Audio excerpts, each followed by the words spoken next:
Thank you. आज जैदी बा classes में डॉक्टर प्रबल का स्वागत है। डॉक्टर प्रबल ने 2020 में DPS मुरादाबाद से इंटर पास किया और इसी वर्ष नीट का एग्ज़ाम क्रैक किया और MBBS में एडमिशन लिया। आज 2025 में ये MBBS की डिग्री इनको मिल गई है। बहुत बहुत इनको बधाई। मैं इनका स्वागत गुलदस्ते के साथ भी करता हूँ।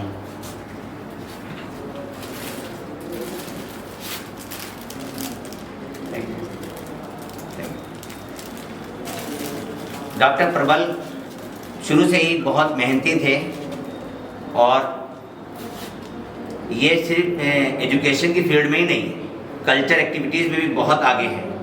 डॉक्टर प्रबल जहाँ पढ़ने में बहुत तेज़ हैं, एक्स्ट्रा ब्रिलियंट स्टूडेंट है ये। एक ख़ास बात यह है कि जब मुझसे पढ़ते थे तो ये नाइट क्लासेस लेते थे।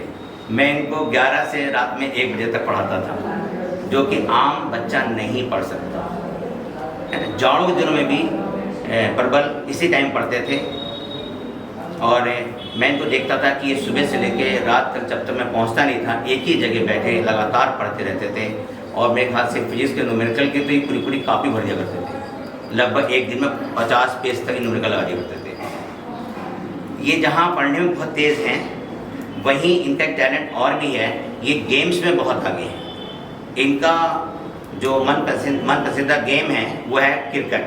क्रिकेट में ये बॉलिंग बहुत अच्छी करते हैं। मैंने देखी इनकी बॉलिंग, बहुत अच्छी बॉलर भी है ये। और साथ में इनका टैलेंट और भी है जो आम तौर पे पढ़ने वाले बच्चों के साथ वो टैलेंट नहीं होता है।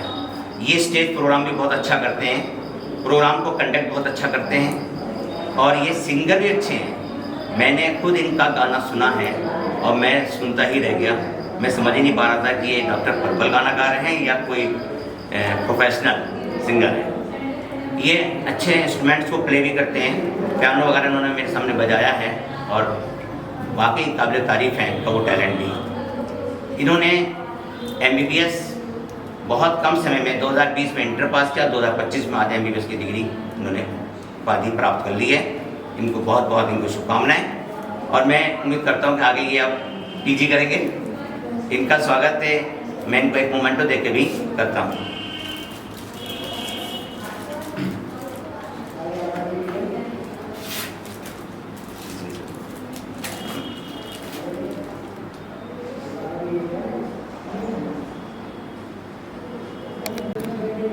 डियर स्टूडेंट्स, किसी भी बच्चे को अपने गोल तक पहुंचने के लिए जहां एक अच्छे मेंटर का होना ज़रूरी है, वहीं एक अच्छे पेरेंट्स का होना भी ज़रूरी है। डॉक्टर प्रबल आज जिस स्थान पे पहुंच गए हैं, वहां पे इनके पेरेंट्स का भी बहुत बड़ा योगदान है। इनके पेरेंट्स भी डॉक्टर हैं, मदर भी और फादर भी, और उन्होंने इन्हें बहुत अच्छे तरीके से बचपन से ही तरबियत दी है। मैं उनका भी शुक्रगुजार हूँ, क्योंकि ऐसे बच्चे, इतने टैलेंटेड बच्चे पेरेंट्स के द्वारा ही बनते हैं। पेरेंट्स ने इनको एजुकेशन में ही नहीं बल्कि म्यूज़िक में और गेम्स में और अदर कल्चर एक्टिविटीज़ में भी बहुत आगे पहुंचा दिया है। मुझे उम्मीद है कि भविष्य में डॉक्टर परबल किसी भी लाइन में कहीं भी फेल नहीं होने की और हमेशा अपने परिवार का और मेरा नाम रोशन करते रहेंगे। मैं डॉक्टर परबल से गुजारिश करता हूं कि आने वाले बच्चों को भी कुछ अपनी टिप्स दें, क्योंकि अब 1 महीना बचा है। 1 महीने में कैसे तैयारी करें कि नीट को क्रैक कर लें, तो इनसे मैं गुजारिश करता हूं कि बच्चों को कुछ टिप्स अपना देंगे। डॉक्टर परबल, अब इस वक्त नीट एग्ज़ाम का केवल 1 महीना बचा है, तो अपने छोटे भाई बहनों को ये बताएं कि किस तरह से वो प्रिपरेशन करें कि नीट एग्ज़ाम को वो क्रैक कर सकें, क्योंकि बहुत कम टाइम है। अच्छा, तुमने भी बहुत कम टाइम में ही नीट क्रैक किया था, क्योंकि उसी साल इंटर है और उसी साल तुमने नीट को बहुत अच्छे नंबरों से क्रैक किया था। तो वो टिप्स जो आपकी अपनी टिप्स हैं वो और बच्चों को बताएं। सबसे पहले तो मेरा जो नीट में मार्क्स आए थे उसमें सर ने बहुत योगदान दिया था। सर ने जो मेरे बायोलॉजी के कॉन्सेप्ट्स अच्छे करे थे, जो मुझे रिवीजन कराते थे सर, जो चीज़ मुझसे पूछते थे, जो क्वेश्चंस पूछते थे, वो सब पेपर में आते थे। और सर इतनी बार रिवाइज करा देते थे कि वो चीज़ अगर नींद में भी उठ के पूछें तो वो याद रहती थी। अभी सर रिवीजन ही सबसे मेन की है अभी तैयारी की, क्योंकि अभी कुछ बच्चे क्या करते हैं कि इस लास्ट टाइम पे सारे क्वेश्चन करना चाहते हैं। ऐसा ना करके वो मेन फोकस अपने एनसीईआरटी पे रखें बायोलॉजी के लिए। एनसीईआरटी ऐसी कर लें कि एनसीईआरटी से कुछ भी क्वेश्चन आता है तो वो उनसे छूटे ना, तो उनके बहुत अच्छे मार्क्स आ जाएंगे। यही चीज़ फिज़िक्स में जो न्यूमेरिकल्स उन्होंने जिस सोर्स से किए हैं उसी सोर्स से करें, रिवीजन करें और अपने कॉन्सेप्ट्स को स्ट्रॉन्ग करने पे ध्यान रखें। और फिज़िक्स में प्रैक्टिस करनी होगी, बहुत रिवीजन करना होगा बायो में। ऐसी केमिस्ट्री में भी न्यूमेरिकल्स की प्रैक्टिस और कॉन्सेप्ट्स का रिवीजन ही अभी की है इनको क्रैक करने के लिए। आपने फिजिक्स में स्पेशली थ्योरेटिकल प्रोसेस आता वो मैथ दिया या न्यूमेरिकल दिया था? मैंने सर कॉन्सेप्ट्स को ज़्यादा महत्व दिया था कि किस क्वेश्चन में क्या कॉन्सेप्ट लग रहा है, उस कॉन्सेप्ट को लगा के और अपनी कैलकुलेशन स्ट्रॉन्ग करने पे ध्यान दिया था कि मैं कोई कैलकुलेशन मिस्टेक ना करूँ। फिजिक्स के क्वेश्चन करने में 2 स्टेप होते हैं मेन, कि तुम पहले कॉन्सेप्ट पहचानो क्या करना है उसमें और कैलकुलेशन सही हो। कई बार क्या होता है कॉन्सेप्ट से होता है कैलकुलेशन गलत हो जाती है, तो दोनों चीज़ें स्ट्रॉन्ग करने पे ध्यान देना। गुड। डॉक्टर प्रबल ने बताया कि फिजिक्स की तैयारी करने के लिए 2 चीज़ें ज़रूर चाहिए, तो कॉन्सेप्ट और कैलकुलेशन।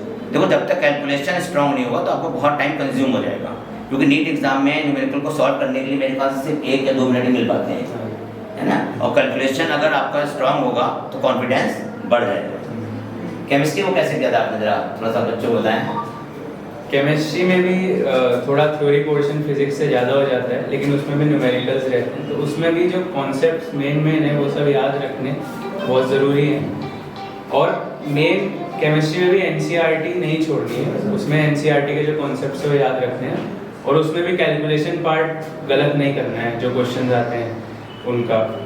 और जो भी कांस्टेंट वैल्यूज़ होती हैं उन सब की वैल्यूज़ याद रखनी है और वहाँ पे कैलकुलेशन गलत ना करें, इस चीज़ पे ध्यान रखना है। डॉक्टर प्रबल ने बताया कि केमिस्ट्री को भी में भी रिवीजन ज़्यादा करना है, इक्वेशंस को लिख के याद करना है। अच्छा, अब चूँकि टाइम बहुत कम है तो आप बताएं, ये बच्चे सिर्फ एनसीईआरटी पढ़ें या कुछ और भी किताब पढ़ें, या सिर्फ एनसीईआरटी को फोकस दें? कुछ और किताब तो नहीं पढ़ने को कहूँगा मैं, एनसीईआरटी पढ़ें, बाकी किताब जो एमसीक्यू की है उससे एमसीक्यू सॉल्व करें, ज़्यादा से ज़्यादा पेपर सॉल्व करें। और जो भी क्वेश्चन बहुत अजीब है, 1-2 बार कभी आया है, उसे छोड़ दें, उसमें ज़्यादा दिमाग ना लगाएं। जो क्वेश्चन बार बार रिपीट हो रहे हैं, जो एनसीईआरटी के कॉन्सेप्ट है वो अपने स्ट्रॉन्ग रखें, क्योंकि मेजॉरिटी पेपर उसी से आता है और उसको अगर कर लेंगे तो बहुत अच्छे मार्क्स आ जाएंगे। डॉक्टर प्रबल का कहना है कि एनसीईआरटी मेन है, एनसीईआरटी से लगभग क्वेश्चन आते हैं, इससे अलग से क्वेश्चन नहीं आते। बायोलॉजी के लिए क्या कहेंगे? बायोलॉजी के लिए भी सर जो पढ़ाते हैं, पहले तो बायोलॉजी का जो फर्स्ट पेज है लास्ट पेज तक एक वर्ड भी नहीं छोड़ते हैं, उसमें से कहीं से भी सर क्वेश्चन बना के पूछ लेते हैं। तो वही चीज़ करें, एनसीईआरटी पढ़ें, एनसीईआरटी को रिवाइज करें और देखें कि किस लाइन से क्या क्वेश्चन बन सकता है। और हर क्वेश्चन के लिए रेडी रहें, कम से कम एनसीईआरटी से, क्योंकि बायोलॉजी अगर एनसीईआरटी पूरी कर ली तो फुल मार्क्स आ सकते हैं बायोलॉजी में। एनसीईआरटी नहीं छोड़नी है बिल्कुल भी। पर अगर आपने बच्चों में एक और बात बताएं, बच्चे सोचते हैं कि 8 घंटे 6 घंटे सोना चाहिए। आप तो मुझसे पढ़ते ही रात में थे और सुबह 6 बजे से फिर पढ़ना शुरू कर देते थे, और आप फिर क्रिकेट भी खेलते थे और क्या नाम है म्यूज़िक में भी थे, और उसके बाद पढ़ने में भी टॉप पे थे। आपने डीपीएस को टॉप किया था, है ना, आपका 2020 में नाम आया था टॉप लिस्ट में। तो ये आपने कैसे मैनेज किया ये सब चीज़ें कि म्यूज़िक भी कर लेते थे, क्रिकेट भी खेल लेते थे और पढ़ते भी थे? सर मेन अभी टाइम टेबल बनाना ज़रूरी है। ऐसा नहीं कि सिर्फ पढ़ते रहें, पूरे दिन पढ़ते रहने से भी बहुत सैचुरेशन आ जाता है। तो बीच बीच में 1 घंटा कहीं बाहर घूम लिए, अगर कोई नहीं खेलेगा तो बाहर घूम लिए, या कोई म्यूज़िक सुन लिया, या घर वालों के साथ बैठ गए।